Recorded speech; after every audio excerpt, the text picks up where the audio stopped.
Good afternoon. Hey, Naomi. Hi, Naomi.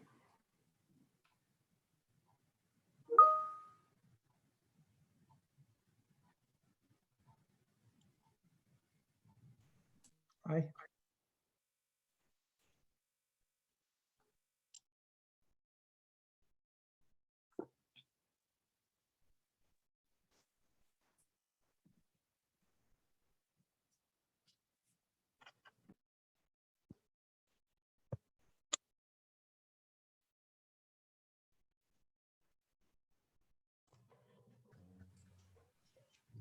This is the point where it's nice to have waiting room music.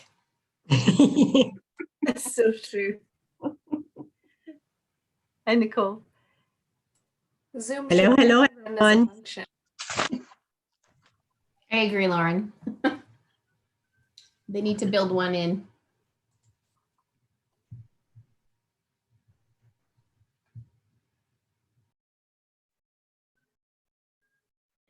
Naomi, I like what you did to your hair. It looks good. Thank you. Straightened it.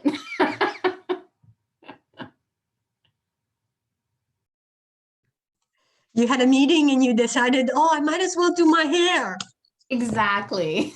Well, it looks good. It really looks red when it's straight like that. I like it. Thank you. Yeah, it is colored, probably since I've seen you. Is it possible to play?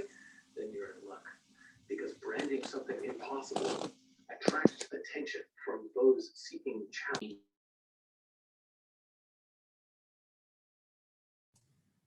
So we're at 2:30. We've got 25 participants. I'll maybe just give it another couple of minutes and let other people join, and then we'll go from there.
Okay, so I think we'll just get started. It's 20. We've got 27 participants so far, and it's just the kind of the housekeeping at the beginning. I'm sure people won't mind too much missing some of that.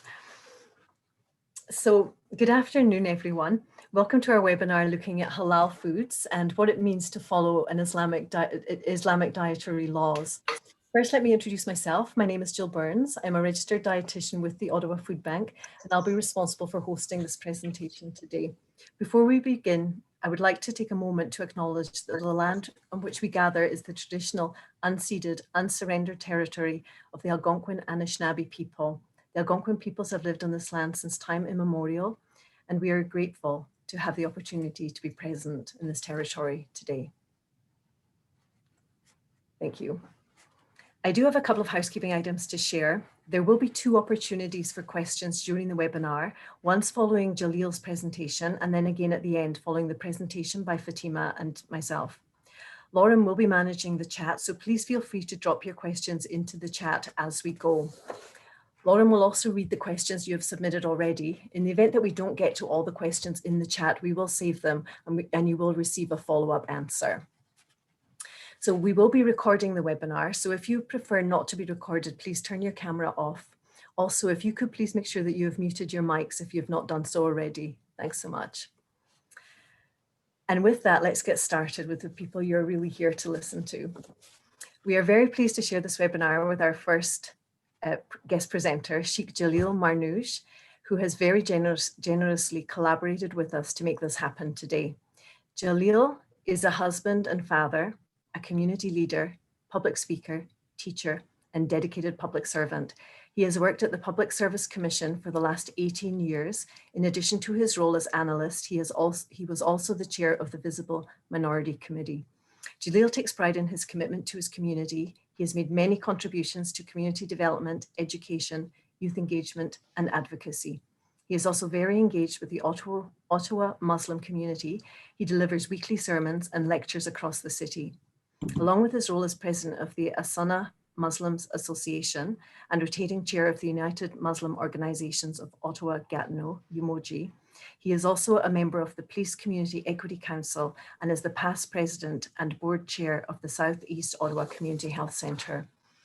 In March 2020, he spearheaded a grassroots citywide COVID response team with Muslim organizations in Ottawa, the UMOG COVID-19 relief effort. This relief effort has been supporting the most vulnerable populations across Ottawa-Gatineau with grocery pickups, food boxes, hygiene kits, and mental health support. In addition, the Ottawa Food Bank was very grateful to UMOG for the collaborative role they played in the early stages of our home delivery response last summer. They quickly stepped in to support home deliveries to people reaching out to the Ottawa Food Bank for support. And with that, I will hand the floor over to you, Jalil.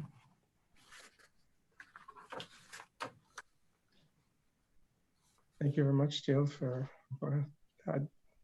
I mean, what can I say? You read the, I give you that, but you read the whole entire thing. So, of course, I'm very, very happy to be part of this panel today and look forward for a greater partnership. So I really thank you very much for reaching out to us, to myself, and I hope that I won't let you down.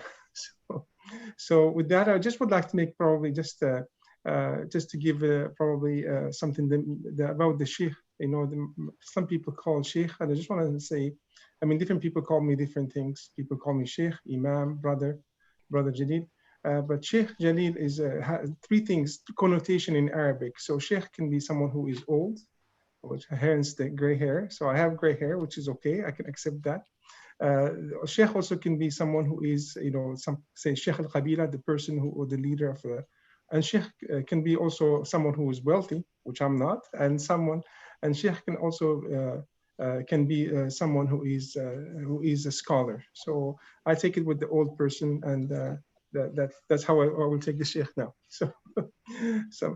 So I just want to first of all thank you very much for allowing me to give this presentation. I know it's going to be short, and I would like to invite everybody ahead of time. If you have any questions afterwards, to let Jill know. I'll be more than happy to have a one-on-one conversation or to answer any questions you have. So this is going to be high level, of course, presentation. And then with that, we'll go over some of the concerns that has been mentioned to myself through Jill. So we can go to the next slide. So of course, this is here. I just wanted to give, when we say halal food, a lot of people, you know, would say the halal people, or I mean, usually halal it means, it's usually for Muslim, it's an Arabic term that means it's allowed. That's what it really means. And halal in the religious, it means that the food that the person can eat. But it's not only Muslims that have dietary and some dietary restrictions. Of course, people have, I mean, for so many reasons, follow certain diets, whether it is imposed upon them by doctors or self-imposed because people want to be healthy, or sometimes people have some religious following, so they would like to be following a strict diet due to the religions. For instance, in addition to what I mentioned, I mean, Jewish people have a certain diet which is kosher. Hindu faith people also have a certain diet that they don't eat meat. They're vegetarian. They don't eat also the milk product. So this is a lot of things that we see. And just to give you probably some kind of a way to understand what halal means, because a lot of people don't really mean what is the impact of halal or not following the halal. So if someone has an allergy, I mean, whether you should send your son or daughter or brother to school, and they have an allergy, you tell them that they have an allergy. So the whole class will say that the person has peanut allergy. So the whole class in school, they will impose that we are a peanut-free school, because they're afraid that something can happen to that person. Because if they eat, of course, if they eat that food, they may die if they don't get the help they need right away. So it is widely accepted, of course, when something like, we can understand that very quickly and very easily when someone has a diet restriction. But the problem, I think, that a lot of people don't understand the impact of the halal restriction, and hence a lot of people react to it differently. So when someone actually says, I would like to follow halal, they have probably the same severity as a person who is following or has an allergy. So the person cannot eat, cannot come in contact, cannot come in, cannot smell the food that is not halal. Of course, this is something that maybe I'm exaggerating a little bit, but of course, this is really what it means. We cannot eat the non-halal food. And for some reason, I lost my presentation. I can't see that anymore, but I'll try to follow along. So I'm trying to be, sorry about that. It's just trying to exit the full screen. I can see it, but this is okay, now I have it. Sorry, thank you very much. Thank you. Yeah. So if we can, of course, we understand that this imposed strict diet, it didn't come from nowhere. It came from the religion, and actually it's in the Quran. And Allah subhanahu wa ta'ala, the Quran is the holy book of the Muslims. So Muslims will will tell you that God ordained us to follow a certain diet. And of course, this comes in this ayah, and this is a verse actually, "O you who have believed, lawful for you are the animals of grazing livestock." So this is for every animal that we have, except for that which recited unto you. So this is, of course, everything is permissible unless the Quran states that it is not permissible. So that's basically the general rule. And I would like to also say, and the next verse, this is again in the Quran, "This day all good things made lawful for you.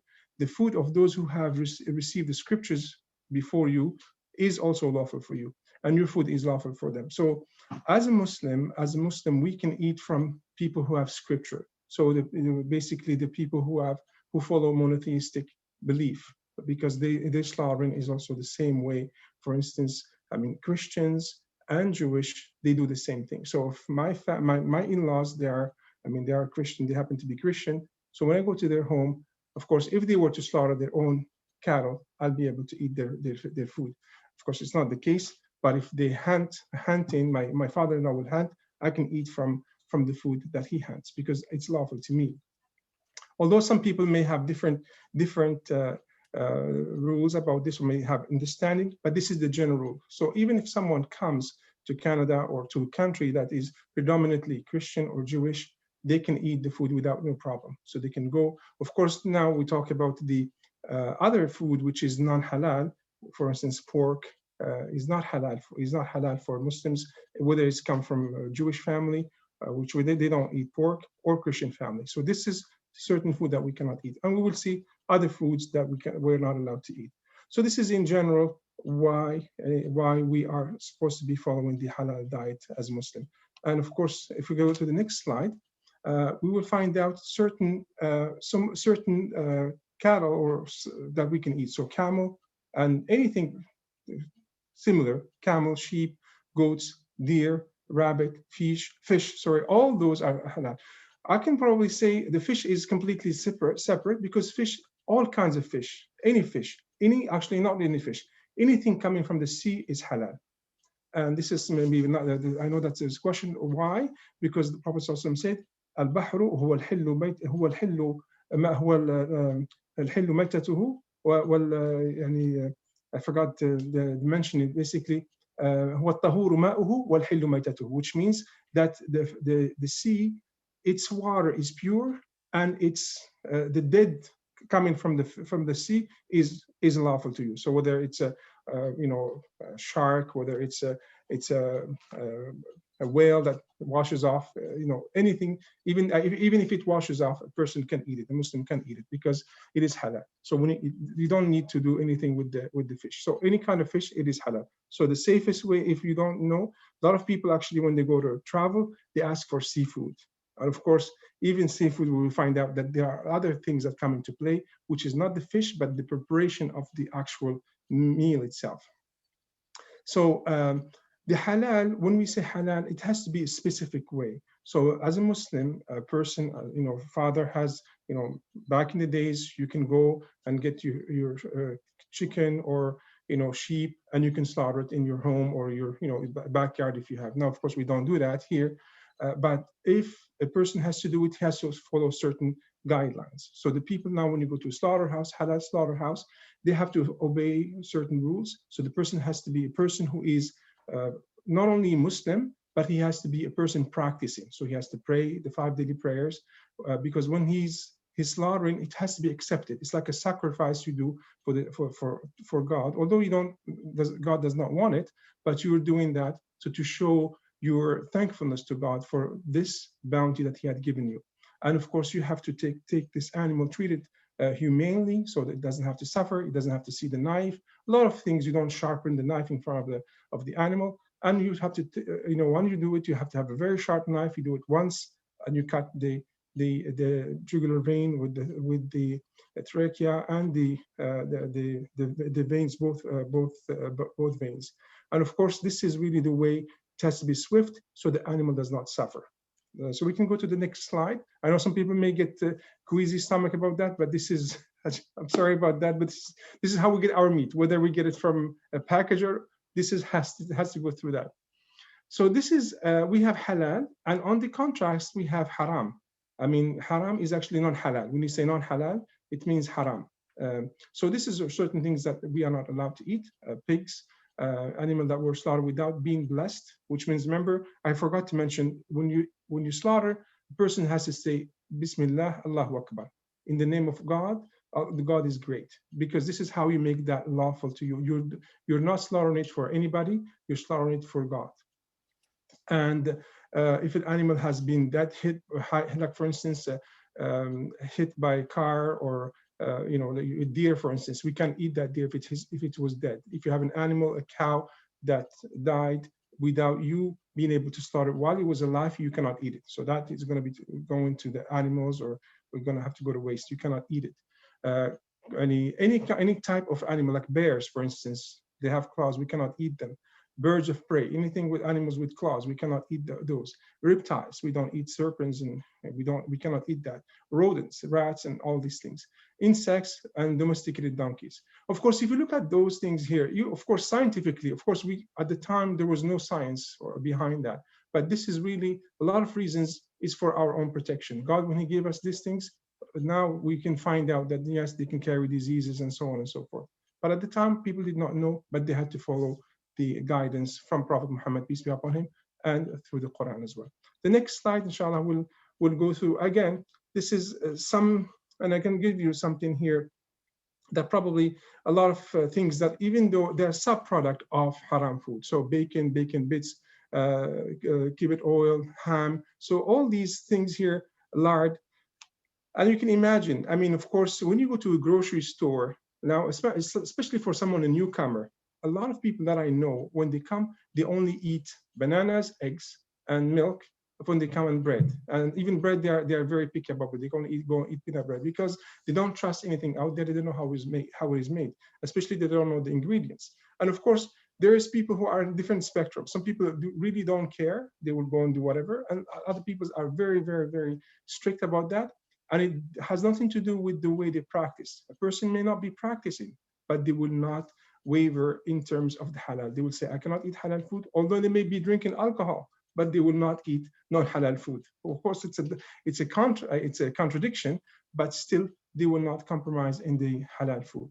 And of course, what I'm trying to say is that when you go to use, sometimes you may see people reading all the ingredients because they were trying to look for certain ingredients that we know, and even some, they went to the extreme that having some numbers and of course making it a little bit difficult for the person to go. So a simple trip to the to the market becomes a big hassle for some Muslim families, because especially those who don't understand, they don't know how to read, and so on and so forth. So if we go to the next slide. So this is what I meant. So these are certain sub-products because the way they were prepared, it contains animal product. And again, animal product, it can be something like, for instance, gelatin. It's not always pork, but predominantly pork because the fat because it's made from fat, and the fat from pork is the cheapest. So sometimes when you call some companies, you say, okay, can you tell me you use lard? What is it? How do you, what kind of lard? How do you do it? They say, well, we don't know, but it comes from mostly what the market. So it's mostly pork. That's what they tell us. And gelatin, the same thing. Of course, all these things. So for instance, when you go and buy something like even the crust, you want to go buy something from a nice pie. Sometimes you have a lot of doubts because I know that the crust is made of lard because it turns out more crispy. So they made it out of lard, especially the traditional way. Those who make pie, they make it out of lard. I know this because my mother-in-law told me this. So we had to switch to vegetable shortening. So a lot of things like this, you can switch a few things, and you can have, of course, a healthy diet, and of course something that can be halal, especially if you have friends and that are Muslim and you would like them to share your food. Cheese. A lot of cheese as well have rennet and others. So a lot of people will not eat cheese unless they go to Arabic store probably and buy cheese from there because they don't trust the cheese because of all these ingredients. Rennet is one of them, like that is made of, it comes from pork, but although not all the time. Pepsin. I mean, the pepsin is mostly pork. Rennet is animal. It comes from animal, but it's not always a pork. So these are a few things. But again, a person can live in a dilemma all the time, having to try this. And some people will just choose to forget it, and they go to Arabic store or halal store just to be on the safe side. So this is what I wanted to mention. I'm not sure if I had something else that can go to the next slide. This is just to show basically what we've done, and I don't go over it, but I mean this is I think already mentioned by Jill. So I can stop here and see. I guess I'm not sure if I have other when we talk about the food package, it's up to you, Jill. I know that cognizant of time. Yes, if you, yeah, absolutely. The next slide does that. So yes, because I think your work was very valuable there. Yeah. So I mean, this is basically what was mentioned in the previous slide is basically as United Muslim organizations. At the time, there were a lot of families who could not have access to food. They were scared. Not only Muslims, actually, we were doing it for families around us in the neighborhood. Then it became all across Ottawa, and especially seniors and those who were sometimes they could not come. Of course, at the time we started with groceries, and it became very expensive. You go and spend $100 on groceries, one grocery trip for one person or for one family. And then we resorted to these packages here, which I mean, it's not really ideal. It's not the best, but it contains few things that a person can at least subside and can not die of hunger. They will be able to survive. So it contains rice, it contains olive oil, it contains meat coming from tuna, it contains beans, pasta sauce, some lentils, and sometimes it contains. We add also sometimes fresh produce and sometimes dry fruits that they can use, raisins or dates. And it depends also on during Ramadan we add few things as well as gifts from donations. So this is really just to give you something that is general for everyone. Anyone can have it and anyone can benefit. And we actually started including some of the recipes to have people, basically.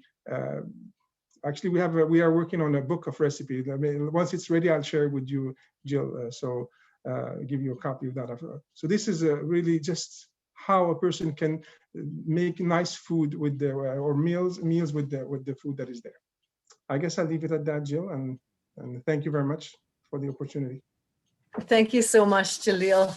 Really looking forward to getting those recipes. They look delicious, very inspiring. So yeah, that was wonderful. So you shared a lot of relevant information, and it provides some context and some background for the work that our member agencies are doing. So thank you. And so now I'm going to hand it over to Lauren, who has some questions ready for you. Okay. Yeah, I thank you see so some much. chats as well. I'm not supposed to be managing the chat, right? No, Okay. I'll manage the chat, Jaleel, Okay. but thank you. Okay. So I'll start with our questions that were asked beforehand. So our first question, Jaleel, was, who has the authority to certify halal products?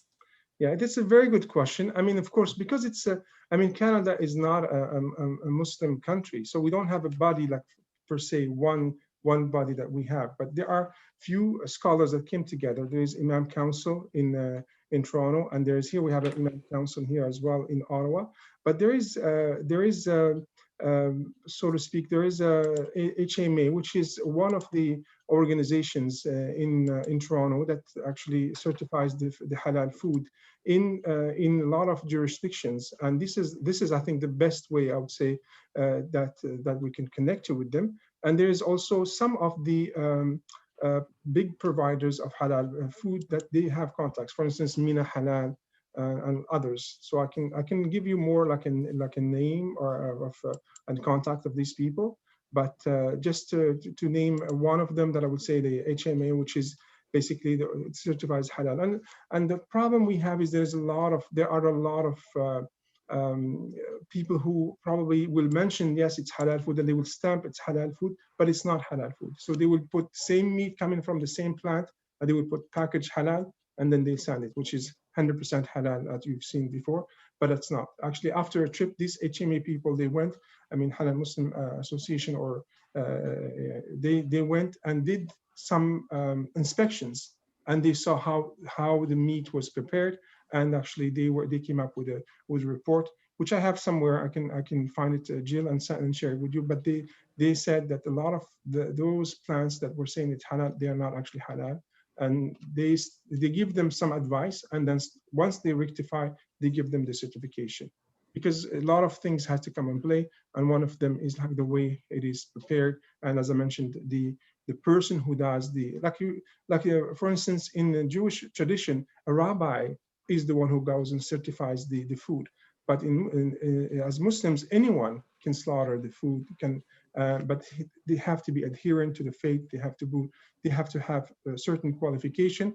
The minimum one is at least to be a person who is pious and prays 5 daily prayer, and does the rest of the actions that I mentioned before. I hope that's okay. Yeah, that was fantastic. Thank you. Our next question, Jaleel, is, I'll quote, "We found that when there is a change in imams in the community, there can be a change in requests. For example, a client might tell us the new imam has said to use a different type of baby formula. Is there a way we can accommodate this? So is there an item that would be acceptable regardless of changes at the mosque?" I'm not sure of baby formula, if there's anything wrong with the baby formula. I've never my children were breastfed, so I didn't really, but when we had to go and buy it, I never really thought twice of looking at the formula that it had something. I can double check. I don't know the answer, but I can tell you, yes, it could be like the imam does not come up with something new. It's basically the findings in what are the findings of how this product is made. If one of these products that I mentioned above earlier is found to be in the ingredients of those the baby formula, then it could be that's what the imam will say. But imams are not really, to be honest with you, imams are not going to be busying themselves with the details of how formula or how different products are made. So there is a regulatory body that, and again, as I said, there is some extreme. There's books. I didn't even mention, actually, a lot of people don't even buy certain soap. You can only buy certain soap, buy certain shampoo, and even toothbrushes, because all of these, they come into play. There's, toothbrushes, they use boar hairs, or brush as well. Toothpaste will have a certain element, and you have in it, it's ingesting it, or even actually it's not clean to be. If it's made out of pork, it's supposed to be washing you. The same thing like with the soap. So there is actually a book that can have a PhD if you wanna make yourself life difficult to go, and you're not going to be able to buy anything, because of these things. So to answer the question is that I don't think the imams will have, but if you have any question, I'll be more than happy to take that and tell you. I can do some research and say, okay, for baby formulas, this is what probably is the best out there, and I can solve that problem. But I don't think there should be something that, of course, we struggle with. It's very simple. Sometimes people get fatwas from different people. This is again the fatwa. Fatwa is you go and ask a question. So again, the way you ask the question and the way you presented your case in front of the imam, they will give you the fatwa specific for you. So sometimes having the information, all the information will help the imam give that, pronounce this fatwa, which is basically the verdict on a certain matter, whether it is halal food or any other matter in that case. Oh, that's perfect. Thank you very much. And I'll connect in and see if we can find out who asked that question and do a follow-up. Thank you so much, Jalil. For the sake of time, I will pause the questions. And if we have time left at the very end, I'll ask the rest that were for you, Jalil. And I will hand this over now to Fatima and Jill. Thank you so much. Thanks, Lauren, and thank you so much, Jalil, for your insightful responses and your engagement with this. So now I'd like to introduce you to Fatima Sadek. Fatima is currently working as a diabetes dietitian educator with the Community Diabetes Education Program of Ottawa. As a passionate nutrition and public health professional over the past 20 years, Fatima has led and participated in numerous outreach community programs across Canada, the United Arab Emirates, and Lebanon. The aim of those programs has always been to leverage the well-being of the individuals and encourage them to lead a healthy lifestyle. We are so fortunate to have you, Fatima. The floor is yours.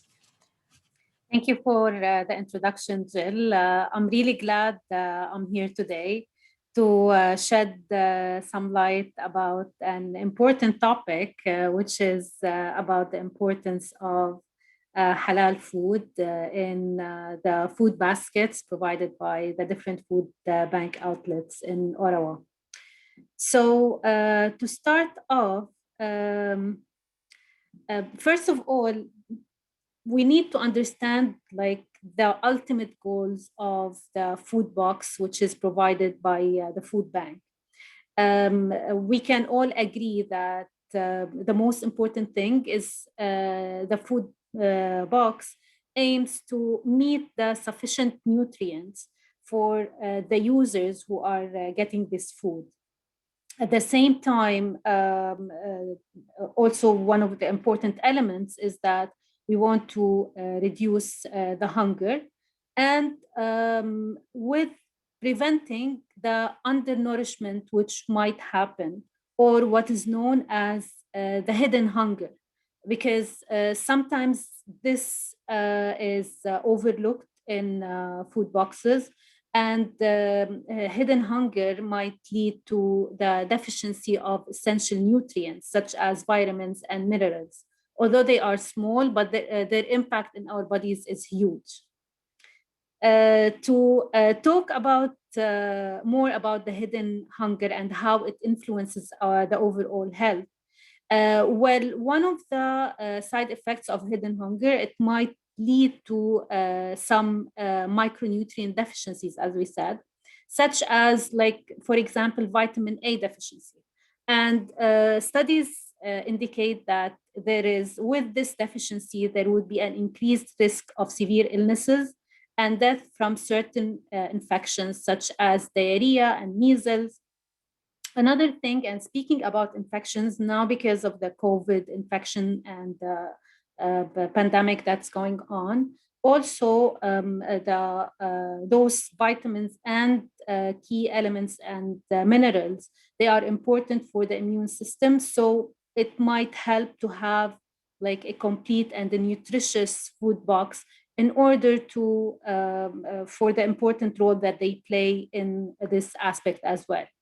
Another factor when hidden hunger is caused or it happens, it might lead to a cycle of health problems.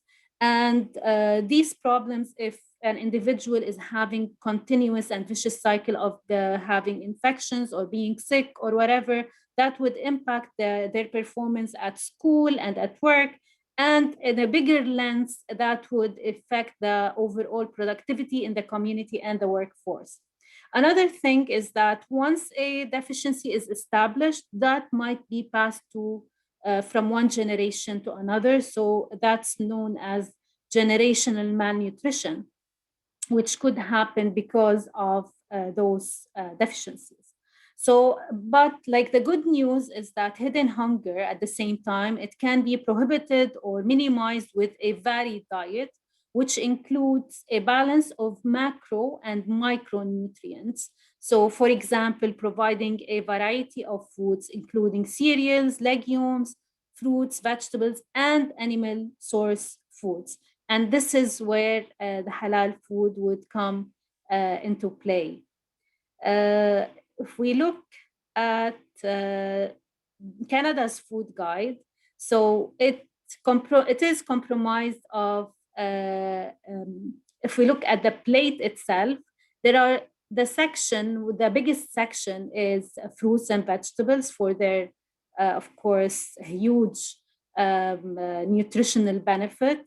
1/4 of the plate is comprised of the whole grains and the different kinds of grains, and 1/4 of the plate is made of protein, whether it is animal or plant-based proteins. So it really encompasses the different kinds of elements, and the food boxes provided by the food banks, they make sure that they are in accordance with these recommendations. And you might be aware that, like, with the studies that are going on, there is a huge emphasis on the importance of plant-based proteins to be, of course, a part of this diet. So if we have a closer look at the different elements which are in this on that plate, we find out that the proteins, they are comprised of different options. There are halal beef, there could be halal chicken, there could be fish, canned fish, eggs, milk, yogurt, which are gelatin-free. The plant-based proteins, there is no problem there with regards to whether it is halal or not, because like it doesn't have any animal product in there. So for example, that would be dried or canned legumes such as chickpeas, lentils, kidney beans, and black beans. This is just like a small example of the plenty of plant-based proteins out there. The other section would be, so the grains, there are also a very big variety of grains out there, but those are the most commonly used, like rice, pasta, bulgur, couscous, oats, cereals, breakfast cereals, and breads, which are offered by the food banks. The other section includes the Okay, so now we come to the combination of grains and legumes throughout the day. So this is something that some people are aware about, which is, if I am following, let's say, a diet that does not have any animal products, will I be getting the proteins that I need throughout the day? And studies and research, they confirm that if a person is consuming a variety of legumes and grains throughout the day, they are more or less going to meet their recommendation of proteins. Proteins, just to give you an idea, there are 20 kinds of proteins in our diets. 9 of those proteins are considered essential proteins. Those essential proteins, they are found in, like, for example, if we are talking about plant-based or animal-based proteins, animal proteins would have all the essential and non-essential proteins. while plant-based proteins, they might not every item would have all the 20 protein types, but if you have a variety of different kinds of grains and legumes throughout the day, you will be able to cover and get like those essential proteins. Next slide. So vegetables, as I have mentioned, because of their huge nutritional benefit, like really it's countless, and it is provided by the food bank, including fresh, frozen sometimes, and canned options. Next slide. So there are other popular ethnocultural food items that are provided by some of food bank outlets out there, and they include some food options that certain cultures, they use them more than others to prepare their basic food. For example, like oil, flour, pasta sauce, raisins, dates, salt, which is including the iodized salts. And we're saying iodized salts because iodine is a mineral which is important for the hormonal function and for the development of babies. So it's a key mineral as well. And this is why it is important to have to take into consideration the different aspects when we are thinking about the nutritional needs of the person who is going to receive that food box, and what is the importance that we are looking at. It gives it a great value, and especially that I'm working with the community and with the clients, I see that need coming up, and I'm sure with taking all of these considerations, that would help them meet their nutritional needs. So, Jill? Thanks. Yep, thanks so much, Fatima. That was great. I think I have the easy part now. So you can see from Jalil and Fatima's presentation that for some foods, it is fairly easy to identify whether they're halal or haram. However, there are some foods that it's not as easy to make that definition. So if you recall, Jalil introduced us earlier to this slide, ingredients that are mashbooh, meaning their origin is unclear. They could be sourced from animal, plant, or mineral, so they require further investigation. For example, at the bottom of the first column, you'll see mono and diglycerides, which you will recognize if you're an ingredients conscious shopper, as they are commonly found in processed foods and baked goods such as bread. These ingredients can be sourced from either soybean oil or from animal fat, and so potentially pork or non-halal meat. You probably noticed on Fatima's grain slide, it said that the Ottawa Food Bank bread is suitable. We confirmed with the manufacturers that the mono and diglycerides in the bread are actually plant sourced. So if we can just go to the next, oh no, sorry, let's keep it this slide. Sorry, so how can you tell? What are the various ways you can tell? Well, you can go onto vegan websites. They're a good source of information for these kind of more unusual ingredients, as vegans don't eat any animal products. So you can be sure that they do a lot of research on the individual ingredients and which foods contain animal-based and which foods contain mineral or plant-based ingredients. You can also contact the manufacturer directly. That is an option. Although I can tell you from experience that it takes several weeks of back and forth to actually ascertain whether an ingredient is from an animal or from a mineral or plant. Because often the manufacturers don't know themselves because they buy their ingredients in bulk. So they have to go back to their source as well. So you can see it's quite complex. So the other way is that you can use an app such as Scan Halal, which is a QR code scanner. And these apps are always being replenished with new products as more and more people use them and upload the information. It's kind of like a crowdsourcing app. Okay, next slide, please. Thanks. So you'll be familiar with these foods. This box is the most recent box from Feed Ontario. So as most of you are aware, the items that raise red flags here for potentially containing non-halal ingredients are meat stew, pasta sauce, and baked beans. Potentially they could contain pork, lard, or non-halal meat. The ingredients list will be useful in this case to ascertain. Next slide, please. Thanks. So I shared this slide as I wanted to bring to your attention, in case you're not aware, that Canada's new food guide from 2019 is actually now available in 31 languages, and you can actually order it directly from the Health Canada website. They'll send you like a little, it's like a booklet of 10, so you can either hand them out or you can put them up in your food banks as well. Next slide, please. Thanks. So finally, we will be sharing the link to the recorded webinar, and we'll also share some useful resources. Some of you have shared some of your resources with us, and I've also got some resources from Jalil and Fatima. So we will be sharing those, as I say, when we send you the link to the presentation. Okay, next slide, please.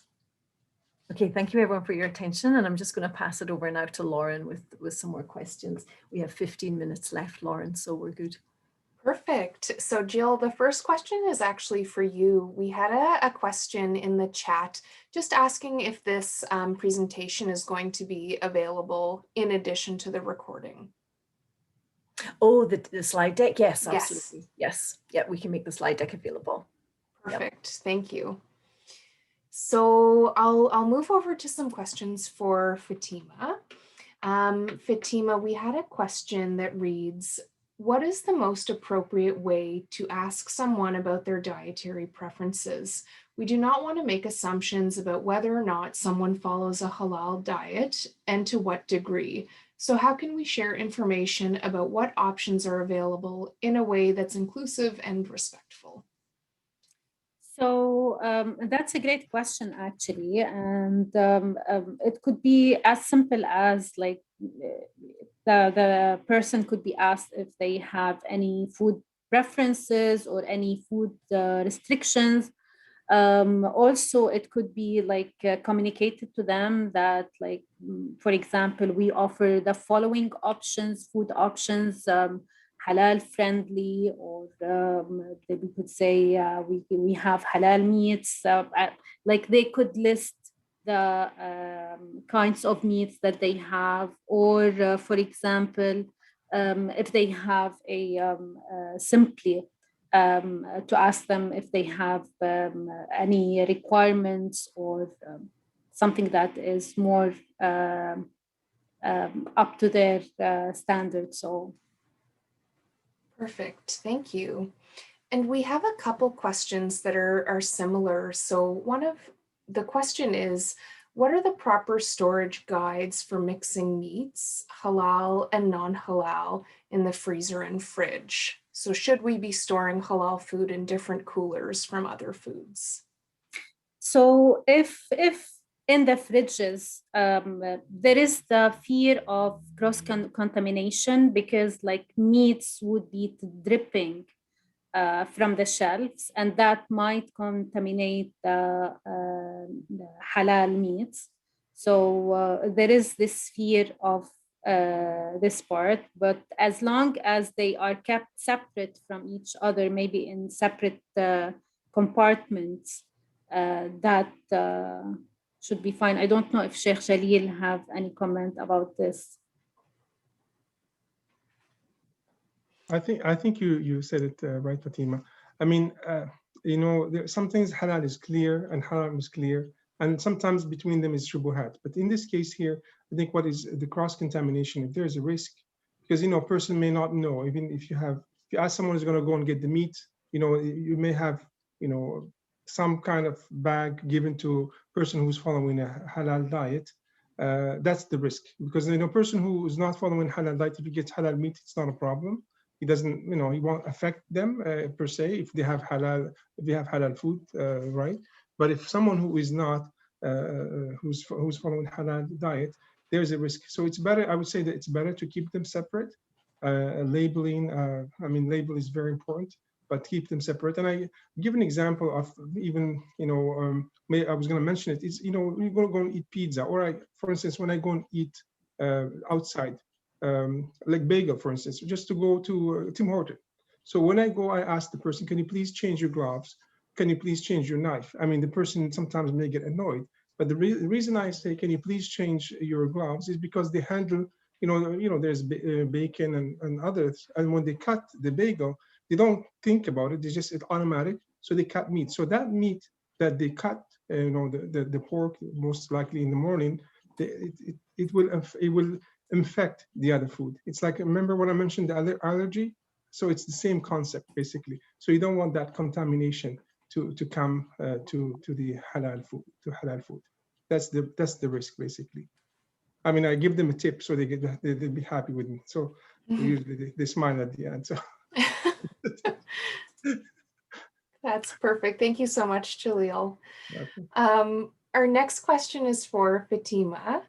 And the question reads, there is some evidence that halal meat has more health benefits than non-halal meats. Can you speak to that? So let me just give some of the key things that are out there. So for example, because halal meats, there is some scholars or some organizations, they say that these meats, they should not be treated with growth hormones or antibiotics. So these meats are not suitable to be halal meats. Another perspective is that when the animal is slaughtered, usually the blood is drained completely from the animal itself. So that might help that it is free of certain kinds of bacteria. And I think there was a question in the chat right now about fresh fish, freshwater fish. Also, there are certain organizations that says that farm-raised fish is not considered halal because they don't know what those farm fish are they feed on. Maybe they are being fed some animal products. So it's really a very delicate thing, but just to put it out there that there isn't an evidence that says that there are definitely health benefits from halal meats versus non-halal meats. It's not like out there and clear. It's just certain considerations. The question is that I think there should be more studies about that. Perfect. That's a perfect response. Thank you. Our next question is, what additional foods would be good to offer during Ramadan? So Ramadan, because like people are fasting for long hours, really, if you look at the Ramadan plate, it's very similar to the plate by Canada's Food Guide. So it's constituted of the same thing, like vegetables, proteins, grains. It's not that different from what a healthy plate looks like.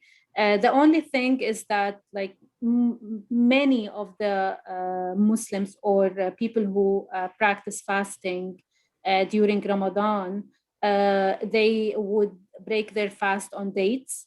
And dates are known to be a fast provider of energy. And it is also, some people would consider it that it is part of their religious practice. So it is one of the most common food that is consumed during Ramadan.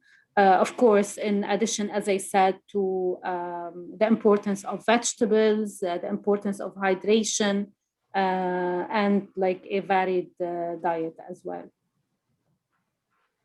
Perfect. We just have a question actually for Rebecca in the chat to see if we can turn off the presentation slides so we can see everyone. Oh, perfect. Thank you. So I have a question. I'm just going to put on pause, Marta, just for 1 second.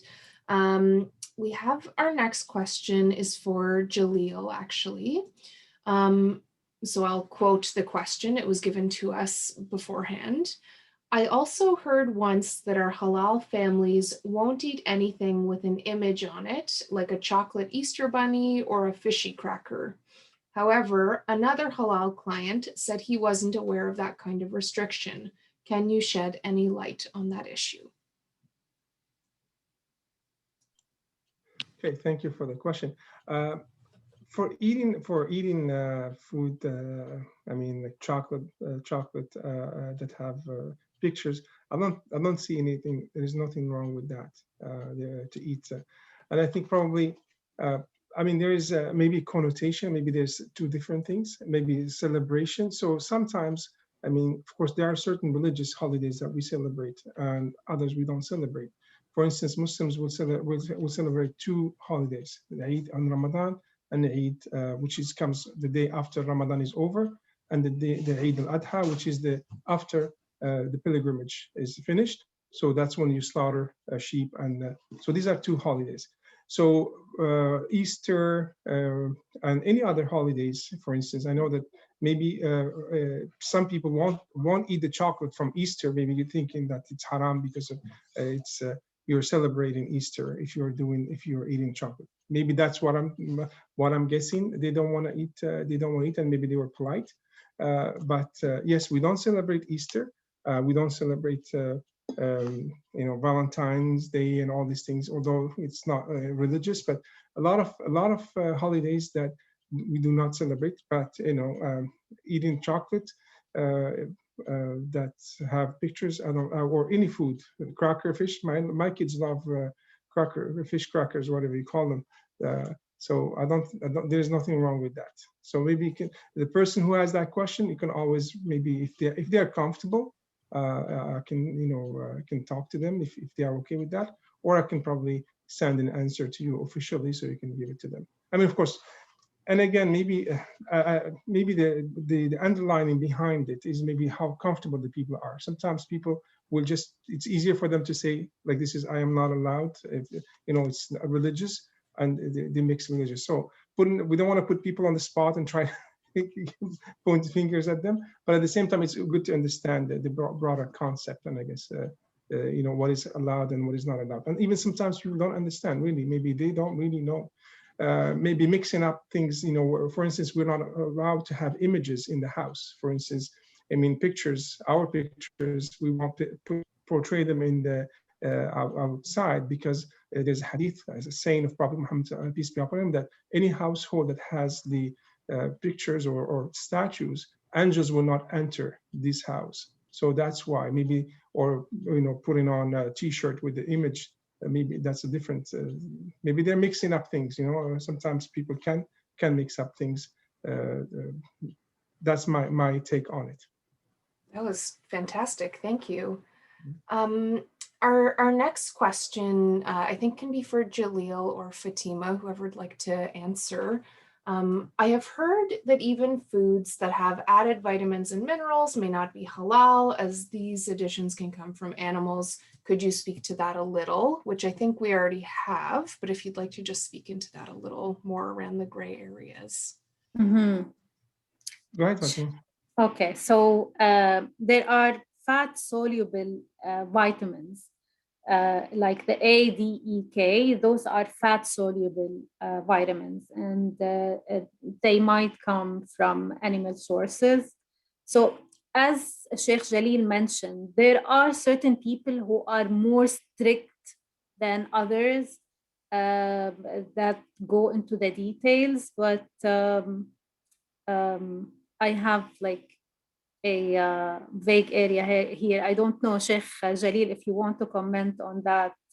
Well, I mean, I know that certain vitamins, maybe not certain vitamins. I mean, when you get the bottle of the actual vitamins, you're not sure. What it contains can be unclear. And when you call the company, they cannot clarify. They say something. Sometimes that this is a fat coming from, but you don't know what kind of fat it is. Like, I forgot, but for instance, I think glucosamine, I guess, or something like that. Some kind of some food that, I mean, some vitamins or supplements that you will take, but you're not sure. So you call the company, they don't know as well. So I guess maybe from that point of view, people, I just want to say, it's better, because there's a hadith, وَمَنِ اتَّقَى الشُّبُهَاتِ فَقَدْ اسْتَبْرَأَ لِعِرْضِهِ وَدِينِهِ. I mentioned there's a hadith of Prophet Muhammad, peace be upon him, said, Al-halal is bayin, which is halal is clear, and haram is clear. So, black and white are clear. And between them, there's gray area. So whoever stay away from the gray area, he's safe. It's like almost like someone who has a cattle grazing around the king's forbidden area. So they cannot restrain the cattle. They can go and they can get punished for that, right? So that's maybe one of the things. Some people just say, okay, I know this is halal, I know this is haram, I will just restrict myself to that. Anything else, I want gray, I will not bother with it. And maybe I didn't mention that some people actually I know, they when they come here, they don't want to eat anything except certain food that they know. I said eggs, bananas, and maybe fish. For a long time, that's what they would be doing. That's it. And they don't feel comfortable. Even they say, I don't trust these people. They go, I don't trust where they get the meat. Even if they go to halal stores, sometimes they are skeptical. Of course, you don't want to be because that's added stress on the person. But again, each person, like I have friends who are vegan or vegetarian, and this is their choice, right? So everybody has their choice at the end of the day, but we can only do so much, I guess. Also in accommodating, I understand. So that's a good thing that you're exploring that avenue. Thank you very much. That was a very detailed response. There is one more question, but it's more to Ottawa Food Bank staff, and we are out of time. So just very quickly, if anyone on the Ottawa Food Bank staff in this call knows, the question we have is from Marta, who is wondering if the frozen fish that we receive from the Ottawa Food Bank, is that fish halal? She's just wondering with what Fatima had said about the farm-fed fish. I mean, in general, we go with the general statement. The fish is halal, whether it comes from, it comes from sea or comes from the fresh water. I mean, now with what Fatima mentioned earlier is what people add, and at the end of the day, fish is fish, right? So as long as it is fish, the same thing applies to it, unless it transforms to something else. But some people, again, will go into details because of health reasons, because of things. Some people won't eat. They will say, I won't eat bottom feeders. They won't eat, I can say, like langoust, like the red thing. I forgot what it is now. A nice delicacy that you buy. Lobster.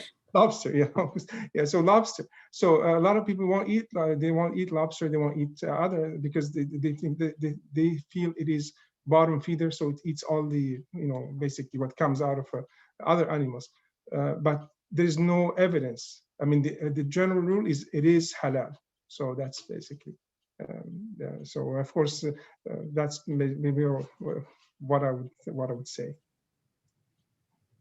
That's incredibly helpful, Jalil. Thank you so much.